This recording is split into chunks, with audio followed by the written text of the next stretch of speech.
შესწავლებზე შეიძლება ვისაუბროთ. ამ მორჩეველმა არ გაიგო და ვერ გაიგო. აი ეს არის ჩემთვის ყველაზე ამაღელვებელი. გამგებელი, რომელმაც დიდი უპირატესობით მოუგო წინა არჩევნებში ნაციონალური მოძრაობის წარმომადგენლებს იგივეს, ვინც გაიმარჯვა ეხლა ამ არჩევნებში, იგივესთან ჰქონდა იმ გამგებელს, რომელიც დღეს ციხეში იმყოფება და კორუფციაზე ხელისუფლებამ მოახერხა და პასუხი აგებინა მისავე გუნდის წევრს. ამით კიდევ ერთხელ ხაზს უსვავ, ეს არის ხელწერა, რომელიც მე ჩემს გუნდთან ერთად დავტოვე საქართველოში და ეს თამასა ესე უნდა დავიცვათ.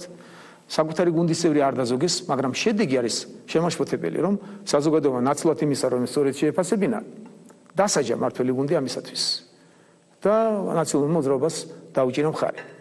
აი, ეს არის ყველაზე ამაღელვებელი ჩემთვის. თუ საზოგადოება, თუ ჩვენ თითოეული წევრი კარგად ვერ გავიაზრებთ იმას, რომ კანონი ყველასთვის უნდა კანონობდეს და ეს ხელწერა, რომელიც შემოვიტანეთ ჩვენ და გახსოვთ გელახვედილიძე იმის შემდგომ კარგად ვიხსენებ კირვალიძეს, რომელიც იყო ჩემი ფავორიტი პრემიერ-მინისტრი, ყველაზე საუკეთესო მინისტრი, როგორ კულტურულად მოიქცა, როდესაც კითხვები დაისვა, როგორ კულტურულად გადადგა, თუმცა იმის შემდგომ მისი დაბრუნება მე ორჯერ შევახსენა ღარიბაშვილს და არ გააკეთა, ძალიან შორს წავედი პრინციპში ამ თემებს.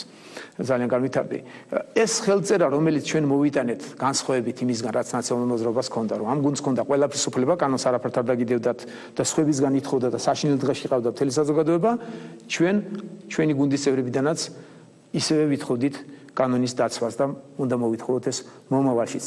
აი ყველაზე შემაშფოთებელი ჩემთვის, რა თქმა უნდა, გახდათ ის, რომ საზოგადოება ნაცვლად მადლიერებისა და გაგებისა არ აპატია ის, რომ მათი სოფლელი, მათი თქვათ საყვარელი ადამიანი და ალბათ ის ძალიან პოპულარული პიროვნება გახდათ იქ რამე თუ არჩევნები მოიგო და გაიმარჯვა, მისი დაჟა არ აპატიეს მართლ გულს და ნაციონალურ მოძრაობას მისცეს ხმა.